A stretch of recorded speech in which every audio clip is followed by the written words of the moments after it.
दोस्तों नमस्कार।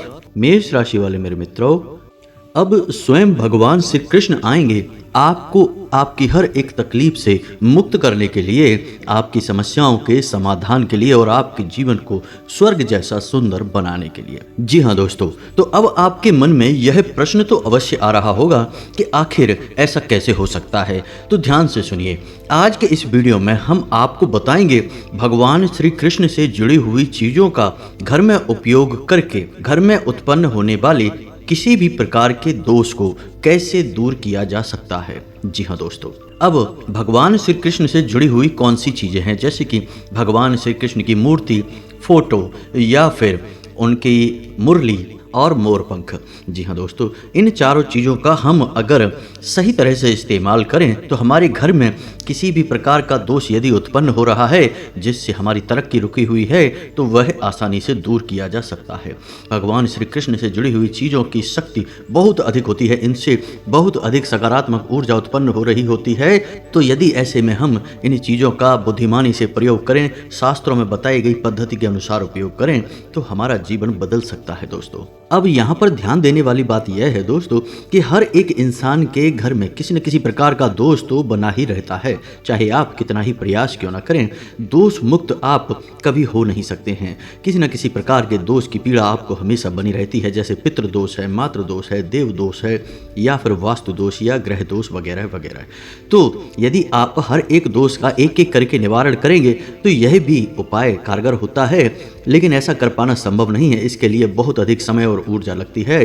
तो बेहतर यह होगा कि एक कोई ऐसा समाधान प्राप्त हो जाए जिससे हर एक दोष का निदान अपने आप स्वयं ही हो जाए और आपका जीवन सरल हो जाए। जी हाँ दोस्तों, तो ऐसे में भगवान श्री कृष्ण से जुड़ी हुई चीजें उपयोग में लाकर हम इस समस्या का समाधान बड़ी आसानी से प्राप्त कर सकते हैं। जी हाँ दोस्तों, तो ऐसे में भगवान श्री कृष्ण से जुड़ी हुई चीजों में मोर पंख एक ऐसी चीज है जिसका सर्वाधिक प्रयोग देखा जाता है। जी हाँ दोस्तों, प्राचीन काल से ही भारतीय परंपरा का हिस्सा रहा है मोर पंख। जी हाँ दोस्तों, आपने घरों में, पूजा स्थलों में मोर पंख के अलग अलग उपयोग और अलग अलग स्थानों पर प्रयोग अवश्य देखे होंगे। तो आज हम इस विषय पर गहराई से चर्चा करेंगे और ना केवल मोर पंख बल्कि मुरली और फोटो और मूर्ति, इन सब विषयों पर गहराई से प्रकाश डालेंगे और आपको एक सर्वोत्तम ज्ञान उपलब्ध कराएंगे। जी हाँ दोस्तों, वीडियो बेहद खास है, आपके ज्ञान को एक नई ऊंचाई तक लेकर जाएगा, आपको अद्भुत ज्ञान देगा दोस्तों। तो वीडियो पूरा देखें और वीडियो के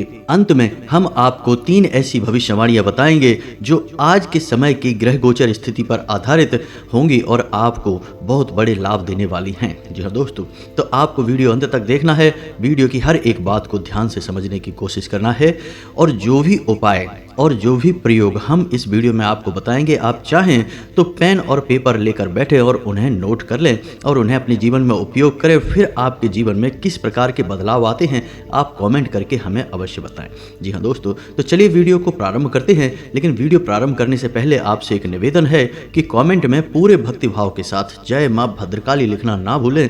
माता का सीधा प्रेम और आशीर्वाद आपको प्राप्त होगा। साथ ही साथ राधे कृष्ण हरे कृष्ण अवश्य लिखें, भगवान श्री कृष्ण की सीधी कृपा आपको प्राप्त होगी।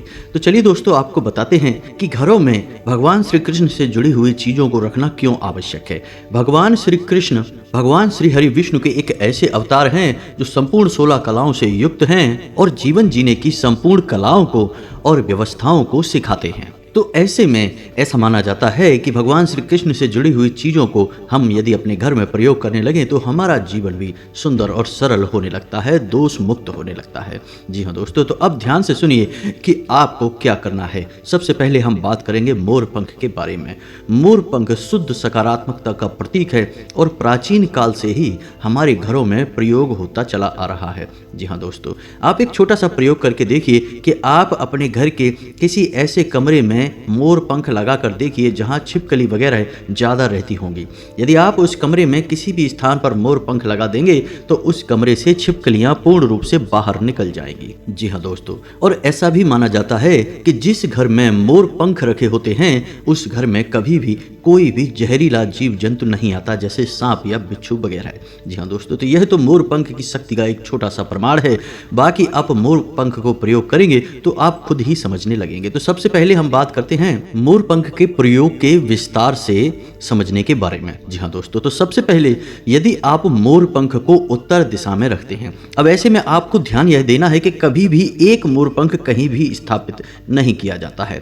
हमेशा मोर पंख 5, 7 या 11 या 21 की संख्या में ही स्थापित किए जाते हैं। एक अकेला मोर पंख कभी भी रखा नहीं जाता, कहीं स्थापित नहीं किया जाता, अशुभ माना जाता है। जी हाँ दोस्तों, तो आप यदि उत्तर दिशा में मोर पंख रखते हैं तो आपके घर से नकारात्मक ऊर्जा का नाश हो जाता है, साथ ही साथ आपके घर में धन आगमन के स्रोत बढ़ने लगते हैं। जी हाँ दोस्तों, क्योंकि उत्तर दिशा कुबेर की दिशा मानी जाती है और यदि आप इस दिशा में मोर पंख स्थापित करते हैं तो आपके घर में धन आगमन के नए साधन बनने लगते हैं और आपके द्वारा कमाया गया धन आप सही जगह पर उपयोग करने लगते हैं, फिजूल खर्ची नहीं होती है, पैसा रुकने लगता है। जी हाँ दोस्तों, अब बात करते हैं घर के मुख्य दरवाजे के बारे में। जी हाँ दोस्तों, घर के मुख्य दरवाजे पर भगवान श्री गणेश की प्रतिमा या फिर फोटो लगाना बहुत ही शुभ माना जाता है, लेकिन इसका भी एक शास्त्रीय विधान है जो अभी हम आपको बताने जा रहे हैं। तो जब आप अपने घर के दरवाजे पर भगवान श्री गणेश की फोटो या फिर प्रतिमा लगाते हैं तो आप वहां उनके पास में 5 मोर पंख अवश्य रखें। जी हाँ दोस्तों, और मोर पंख हमेशा उनके दाहिनी ओर ही रखें। जी हाँ दोस्तों, अब बात करते हैं गणपति की फोटो या मूर्ति दरवाजे पर, मुख्य दरवाजे पर लगाने का नियम। तो इसे भी आप जान लो, अन्यथा आप गलती कर जाएंगे। तो आपने भगवान श्री गणेश की फोटो यदि अपने मुख्य दरवाजे पर बाहर की ओर मुख करके लगा रखी है तो आपको एक फोटो उसी दीवार पर ठीक उस फोटो के पीछे आपको लगानी है, अंदर की ओर मुख करके। जी हाँ दोस्तों, यानी कि जब भी गणपति की फोटो या मूर्ति आप कहीं भी स्थापित करेंगे तो एक के बजाय 2 मूर्ति या फोटो आप रखेंगे और दोनों मूर्ति या फोटो की पीठ से पीठ मिल जानी चाहिए। जी हाँ दोस्तों, उम्मीद है आप समझ गए होंगे। यदि आप ऐसा करेंगे तो गणपति की कृपा यानी आपके घर में शुभ कार्यों की झड़ी लग जाएगी और आपके जीवन में भगवान श्री गणेश की कृपा बरसने लगेगी। आपके जीवन में अच्छी खबरें आपको प्राप्त होने लगेंगी, रुके हुए काम बनने लगेंगे और बहुत कुछ अच्छा होने लगेगा, जिससे आपका जीवन उन्नति की ओर अग्रसर हो जाएगा। जी हाँ दोस्तों, अब यदि आपको ऐसा लगता है कि आपका भाग्य ही खराब है, जी हाँ दोस्तों, और आप जो भी कार्य करते हैं उसमें केवल और केवल आपको असफलता, अपयश और हानि ही प्राप्त होती है, तो आप एक काम कर सकते हैं कि अपने घर के ईशान कोण में, जी हाँ दोस्तों ध्यान से सुनना है, आपको अपने घर के ईशान कोण में 11 मोर पंख रखने हैं। जी हाँ दोस्तों, 11 मोर पंख रखने हैं। फिर इसी के साथ साथ आपको एक ऐसा पौधा लगाना है जिसके पुष्प पीले रंग के होते हैं। जी हाँ दोस्तों, गमले में आप उस पौधे को लगाएंगे और उस पौधे में यानी उस गमले में आप एक मुरली को अवश्य रखेंगे। जी हाँ दोस्तों, आप एक बार इस उपाय को करके देखिए, आपका भाग्य खुल जाएगा, आपके जीवन में चमत्कार होने लगेंगे। आप जिस कार्य को करेंगे आपको सफलता ही सफलता प्राप्त होने लगेगी। जी हाँ दोस्तों, अब यहाँ पर ध्यान देने वाली बात यह है कि आप अपने घर के ईशान कोण को अच्छी तरह से जान लें। आपके घर की पूर्व दिशा और उत्तर दिशा के बीच में बनने वाले कोण को ईशान कोण कहते हैं और ईशान कोण भगवान का कोण होता है, यानी एक ऐसा स्थान जहां भगवान का वास होता है। ऐसे स्थान को हमेशा खुला, साफ सुथरा, हल्का और हरे भरे पेड़ पौधों के लिए बचा कर रखना चाहिए और हो सके तो ऐसे स्थान पर ही आपको अपना पूजा घर भी बनाना चाहिए। जी हाँ दोस्तों, यदि आप इस स्थान पर गंदगी रखेंगे या कोई भारी सामान रख देंगे तो आपके घर में कई बड़े दोष उत्पन्न हो जाएंगे और आपके घर में बीमारियों का वास होने लगेगा।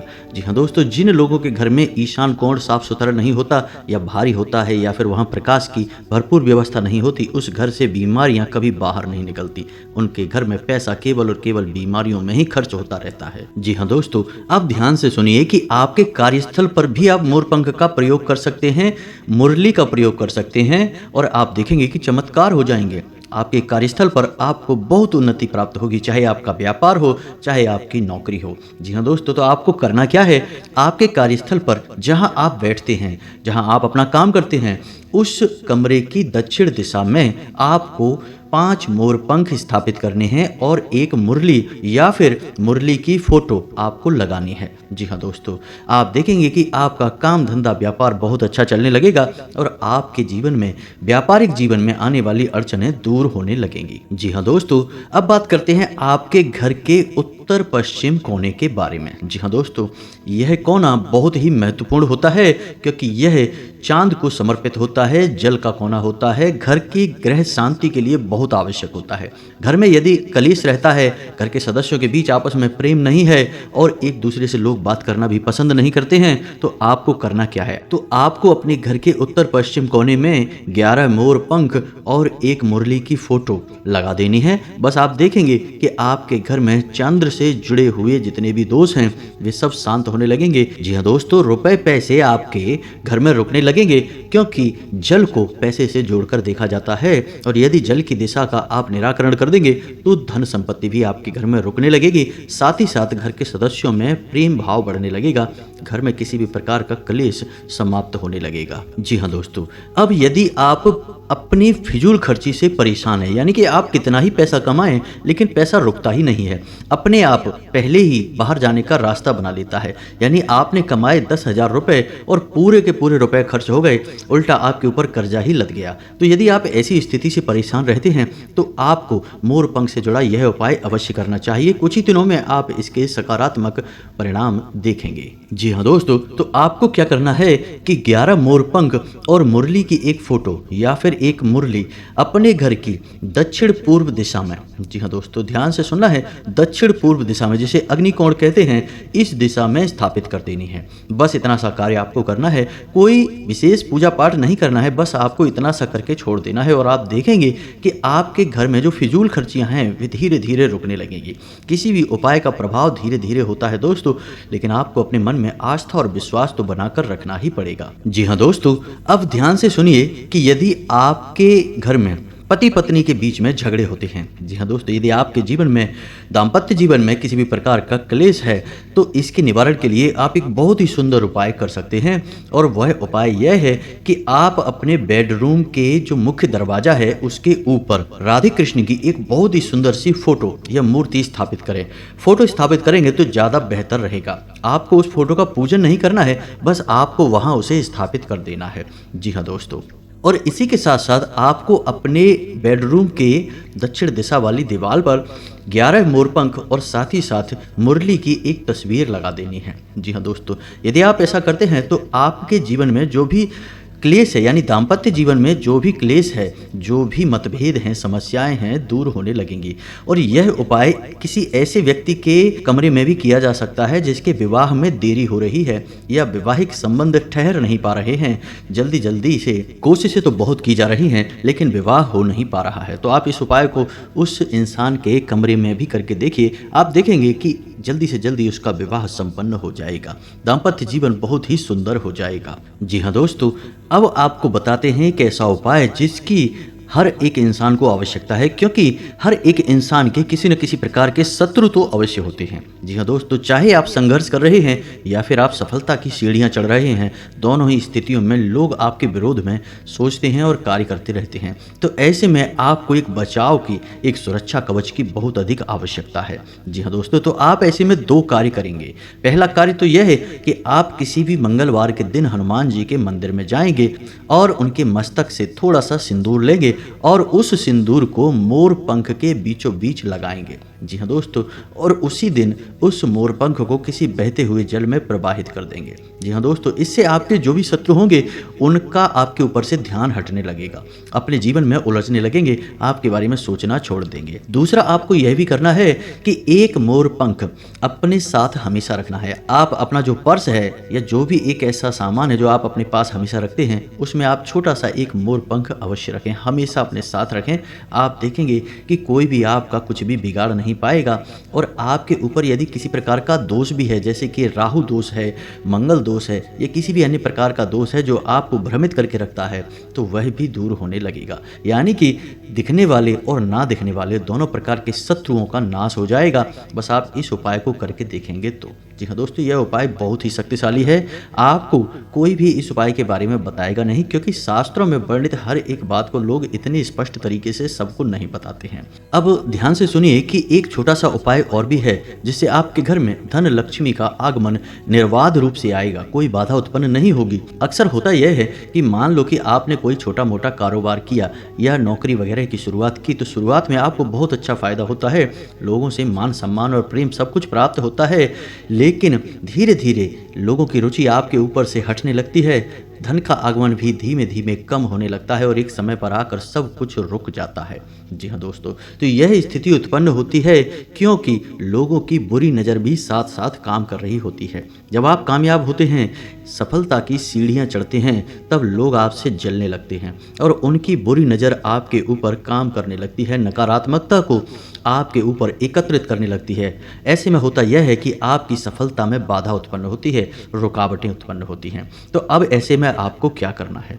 तो आपको ऐसे में दो काम करने होंगे। पहला तो यह है कि एक मोर पंख आपको हर वक्त अपने पास रखना होगा। आप जो भी पर्स रखते हैं, जो भी बैग रखते हैं, या जिस भी चीज़ को आप अपने पास हमेशा रखते हैं, घर से बाहर निकलते समय उस चीज़ में आप मोर पंख को रख लीजिए। चुपचाप रखिए, किसी को दिखाइए नहीं, बताइए नहीं, यह बहुत आवश्यक है। इसको करने के बाद आपको दूसरा उपाय यह करना है कि आपके घर में पूजा स्थल में जो माता लक्ष्मी की फोटो या मूर्ति है, जिसका आप पूजन करते हैं, उस मूर्ति या फोटो के पास आपको 7 मोर पंख रखने हैं। जी हाँ दोस्तों, बस इतना सा कार्य आप करिए, आप देखेंगे कि लोगों की बुरी नज़र आपसे दूर हटेगी, धन का आगमन निर्बाध रूप से होगा और आपकी सफलता में जो रोड़े आ रहे हैं वे अपने आप हटने लगेंगे। जी हाँ दोस्तों, अब आपको बताते हैं एक बहुत ही शक्तिशाली उपाय जो 11 दिन तक चलेगा और इन 11 दिनों में ही आपकी मनोकामना पूर्ण हो जाएगी। बस आपका भाव अच्छा होना चाहिए, आपके मन में श्रद्धा होनी चाहिए। तो आपको क्या करना है, अब ध्यान से सुनिए। आपको 11 मोर पंख लेने हैं और हर दिन के लिए एक मोर पंख रखना है। नज़दीकी राधा कृष्ण मंदिर में जाना है और वहां पर आपको जाकर यह क्रिया करनी है कि मंदिर में पहुंचकर आपको 7 आटे के दिए जलाने हैं। जी हाँ दोस्तों, गाय के घी का प्रयोग करना है, 7 आटे के दिए जलाने हैं, अपनी मनोकामना भगवान श्री कृष्ण को बतानी है और ओम नमो भगवते वासुदेवाय नमः। जी हाँ दोस्तों, ओम नमो भगवते वासुदेवाय नमः इस मंत्र का 108 जाप करना है, यानी एक माला जाप करना है। जी हाँ दोस्तों, अब जो आप मोर पंख लेकर आए हैं घर से, उस मोर पंख को आपको मंदिर में दान कर देना है, अर्पित कर देना है। जी हाँ दोस्तों, हर दिन आप यही करेंगे। 11 मोर पंख आपने लिए हैं, 11 दिनों तक लगातार यह उपाय चलेगा और एक एक करके आप मोर पंख मंदिर में दान करते चले जाएंगे। जी हाँ दोस्तों, 11वां दिन पूर्ण होने से पहले पहले आपकी मनोकामना पूर्ण हो जाएगी, इस बात की हम गारंटी लेते हैं। दोस्तों, कई ऐसे जातक हैं जिन्हें इस उपाय से लाभ प्राप्त हुए हैं, आपको भी प्राप्त होंगे। आप सच्चे मन से इस उपाय को करके देखिए। मनोकामना आपकी वास्तविक होनी चाहिए और जब तक आपका यह उपाय चलेगा, आपको शुद्धता का विशेष ख्याल रखना है। जी हाँ दोस्तों, आपको ब्रह्म मुहूर्त में जागना है, यानी सूर्योदय से पहले जागना है और स्नान ध्यान करके भगवान सूर्य देव को जल अर्पित अवश्य करना है। यह आपको विशेष तौर पर ध्यान रखना है। साथ ही साथ दोस्तों, आपको खान पान पर भी विशेष ध्यान देने की आवश्यकता रहेगी। आपका खान पान शुद्ध और सात्विक होना चाहिए। बस आप इतना कर लीजिए और आप देखेंगे कि आपकी हर एक मनोकामना पूर्ण हो जाएगी। भगवान श्री कृष्ण स्वयं आएंगे और आपकी मनोकामना पूर्ति करेंगे। जी हाँ दोस्तों, अब आपको बता दें कि अभी जो ग्रह स्थिति है, उस ग्रह स्थिति के अनुसार आपको कुछ सावधानियां अपने जीवन में रखनी बहुत आवश्यक है। पहला कि आपको अपने खान पान पर बहुत सतर्कता से नजर रखनी है। गलत खान पान से आपको बड़ी स्वास्थ्यगत समस्याएं हो सकती हैं, पेट से जुड़े विकार आपको परेशान कर सकती हैं। जी हाँ दोस्तों, दूसरा कि आपको यात्रा करने से बचना है। जी हाँ दोस्तों, अगले 3 दिनों तक आपको किसी भी प्रकार की यात्रा नहीं करनी है। यदि आप यात्रा करेंगे तो आपको नुकसान ही होगा, परेशानियों का सामना ही करना पड़ेगा। और तीसरा कि आपको अपने घर के बड़े बुजुर्गों का अपमान भूल कर भी नहीं करना है। यदि आप ऐसा करेंगे तो आपको आर्थिक नुकसान सहने होंगे, आपके जीवन में परेशानियां बढ़ जाएंगी। जी हाँ दोस्तों, बस इन्हीं सावधानियों को अपने जीवन में बनाए रखिए। हमारे द्वारा बताए गए उपायों को पूरे भाव के अनुसार, अपनी ज़रूरत के अनुसार कि आपके जीवन में क्या परेशानी है, उस परेशानी को दूर करने के लिए कौन सा उपाय बताया गया है, बस आप उस उपाय को करके देखिए, आपको लाभ निश्चित तौर पर प्राप्त होंगे। हम इस बात की गारंटी देते हैं। यदि वीडियो में बताई गई किसी बात को लेकर आपके मन में कोई प्रश्न उठता है तो आप कमेंट करके पूछिए, हम आपके कमेंट का जवाब देने की पूरी कोशिश करेंगे। दोस्तों, हम कुछ ही दिनों में अपना नंबर लाइव करने जा रहे हैं, जो अपने वीडियोज में आपको बताया करेंगे। फिर आप डायरेक्ट हमसे व्हाट्सएप पर या किसी अन्य माध्यम से बात कर सकेंगे और अपनी समस्या का सीधा समाधान प्राप्त कर पाएंगे। तब तक के लिए आप अपने जो भी प्रश्न हैं उन्हें कमेंट बॉक्स में लिख दिया करें, हम उनसे भी आपको समाधान देने की पूरी कोशिश करेंगे। इसी के साथ साथ आज के इस वीडियो को विराम देते हैं। कमेंट में पूरे भक्ति भाव के साथ जय मां भद्रकाली अवश्य लिखें। माता का सीधा प्रेम और आशीर्वाद आपको प्राप्त होगा। साथ ही साथ जय श्री कृष्णा राधे राधे अवश्य लिखें। भगवान श्री कृष्ण आपके जीवन को सुंदर बना देंगे, मधुर बना देंगे। मिलते हैं अगले ज्ञानवर्धक वीडियो में, तब तक के लिए धन्यवाद। जय माता की।